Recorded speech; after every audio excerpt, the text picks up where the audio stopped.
So here's a shot of some of the stock as I brought it out of my truck, and what I'm trying to do here is just get some consistent widths of wood that I can laminate together to not only create the top of the table but also the legs. So what I have here are 2x10 material, and when I trimmed it all down I ended up with about 4.5 inches. And so that's kind of what I started out working with, was 4.5 inch material. This is all southern yellow pine, and it's all wood that you can just get at the big box stores in the construction lumber section. So as you see, I'm pretty liberal with the glue here. What I'm gluing up right now are leg blanks, and I do use screws to help hold everything together while the glue dries.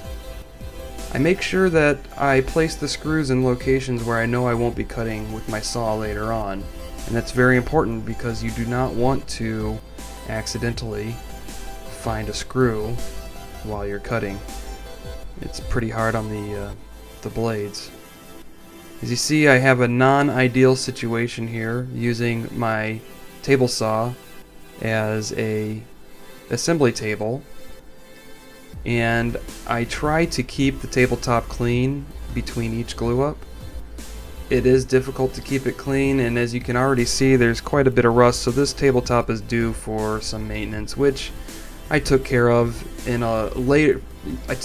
after this video, but it shows up in a previous video in my playlist. As you can see in this next section, I am laminating some pieces together that will form the tabletop. And the way I built this tabletop was in a sub-assembly manner. So what that means is I would laminate some pieces together to create sub-assemblies, and then I would joint and plane those sub-assemblies and then laminate the sub-assemblies together to create the whole tabletop. But this is just the first step right now.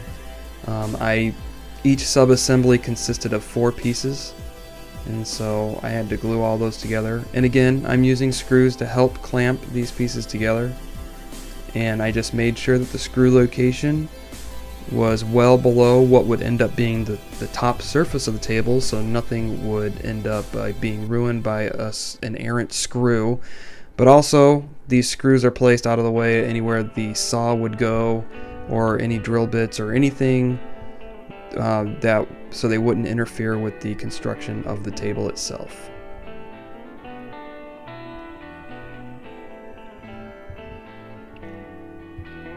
The old adage that you never have enough clamps definitely holds true as you're building a workbench. So this is a leg blank that I am now jointing 2 faces to make them flat and square to each other, and I make sure to mark throughout which face has been jointed, so when I take it to the next step here at the planer, I know which side needs to be run through the planer and which side has already been run through the jointer. Now, to prepare these legs, I am squaring off one end of them.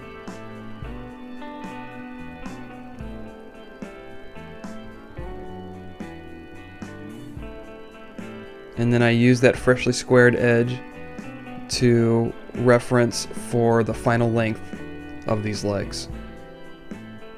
And once again, I'm marking which leg I'm marking the top and the bottom of each leg, and hopefully that'll become apparent here in a minute. Now you can see me struggle jointing these 6-foot long sub-assemblies for the tabletop. They're heavy, awkward, and it's just a 6-inch jointer, so I may be pushing it to its limit here. And of course, I'm also dealing with a lot of chip management. I don't have my dust collection set up yet, so I have to keep turning off the machine and clearing the chips so they don't clog up in this machine, which it is prone to do. Here's the least efficient dust collector setup that you'll ever see.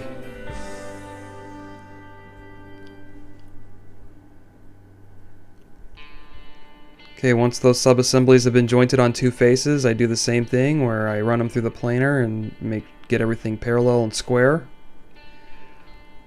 and I end up with my final dimension for the tabletop. Actually, I don't yet, because I'm going to glue these sub-assemblies together into larger sub-assemblies, I believe, and then plane those down to their final thickness. So this was another day. You can see the change of clothes, and it was a very physical type of work.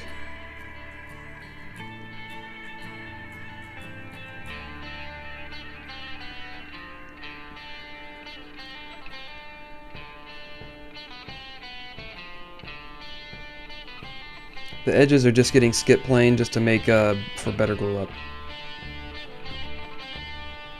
So when I cut out the pieces for the tabletop, I left those notches in some of these sub-assemblies, and that's where the tenon of the leg is going to fit into the tabletop.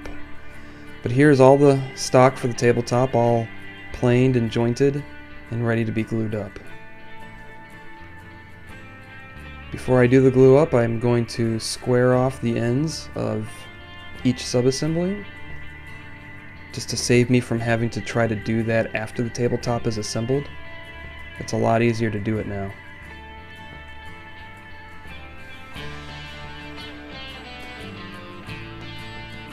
It was a little bit more difficult to do it on these that are pre-notched for the leg tenons, and so I had to take a little bit off of each end, and I'm doing a little math here to make sure I'm only taking off the right amount of each end to get to my final length.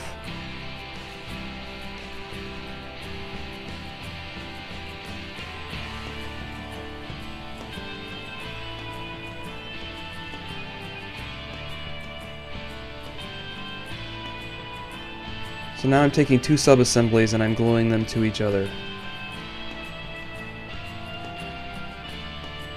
I'm using some cawls to just kind of help hold the ends together while I apply the clamps. These Harbor Freight clamps are really good for most general clamping, and they even survived this project, but I definitely could tell I was pushing them to their limits. And I'm talking about the F-style clamps, the quick grip clamps that Harbor Freight sells. I broke several of those in the making of this. You can see me trying to protect my cast iron table, my table saw still. After each glue up, I use a little wax to try to protect it. Here I'm cleaning up the little squeeze out that there is. Now I put a plastic bag over the tabletop, try to protect that cast iron table. And I'm putting a couple more sub-assemblies together here. Same process. Glue, cawls, and then clamps. I only place the clamps on this top side of the tabletop because that's really the only side that I care about keeping the glue joints really tight. I will be jointing these pieces, and so it won't matter if they're not completely square. So here's the last sub-assembly. I ended up having to do 3 pieces just because I had an odd number of sub-assemblies.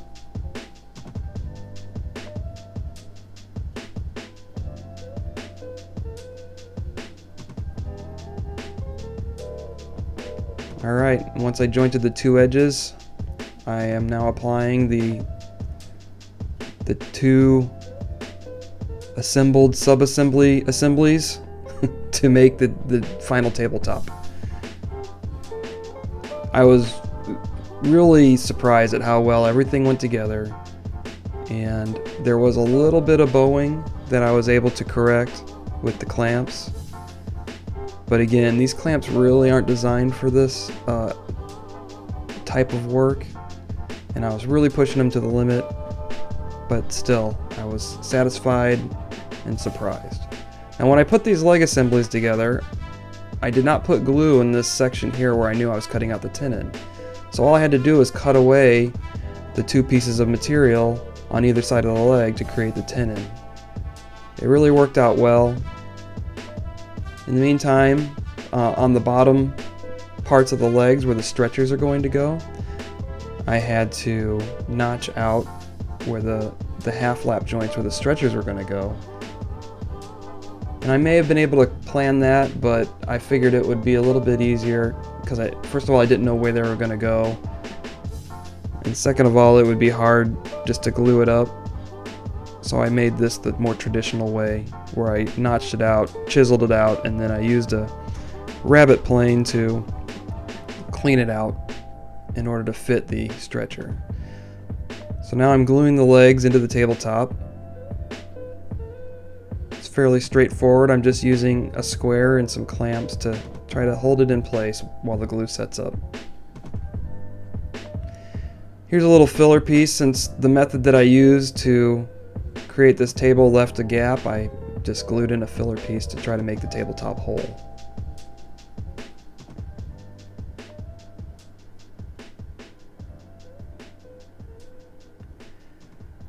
Now that all 4 legs are glued into the table, I'm attaching the stretchers. These stretchers will help keep the table from racking back and forth as I'm working on it. And so I just glued some oversized pieces into the half laps, and then I will cut them off later, as you will see.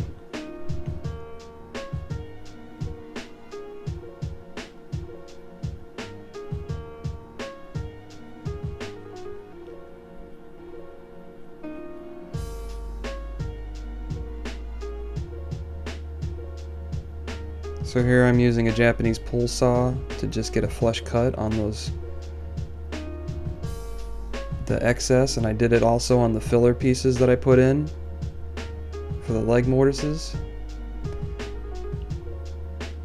And the rest of this is just finish work. So now I'm just sanding off the tenons, sanding down the top of the table a little bit.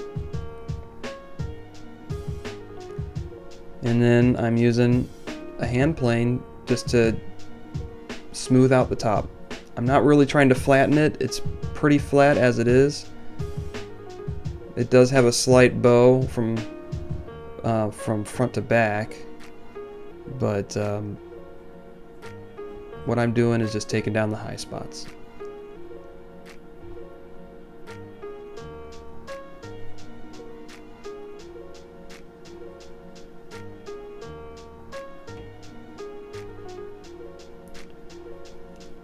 I had a lot of knot holes I had to deal with, and so I'm marking all the knot holes right now, and then I'm using the blue tape just to tape off the knot holes on the edge so the epoxy won't run out of them, and then I'm using this epoxy to just fill in those holes, just so nothing snags on the surface of the table as I'm working it.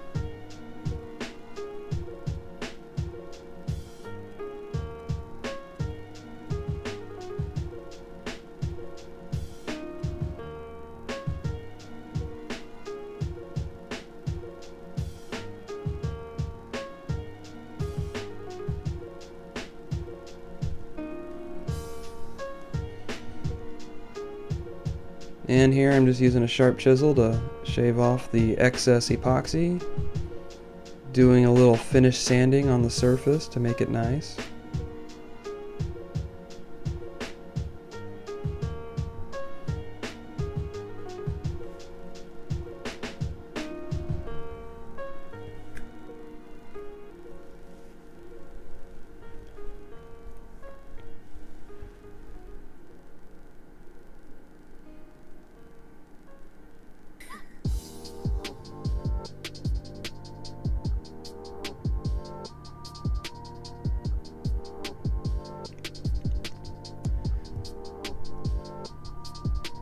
At this point I was a little concerned about the strength of that joint. I'm not sure why. I mean, it's going to be a pretty strong joint, but the fact that I had to fill in that strip at the end kind of made me concerned, and so what I decided to do was add a couple of dowels into the joint just to make sure there was no way that that joint was going to break. And so I just used a spade bit to drill out the holes, and I glued and hammered in some dowels and reinforced that joint. So here's the finished product. I feel like it turned out pretty good. It made a beautiful table, super heavy. After I delivered it, we applied several coats of Danish oil to protect it from the moist environment that it's going to be living in. But all in all, I'm very satisfied with the results of this project. I'd like to thank you all for watching this video again. If this is the second time watching it or watching it for the first time, please subscribe to my channel to be notified of future projects. Thanks for coming by, and I'll see you next time.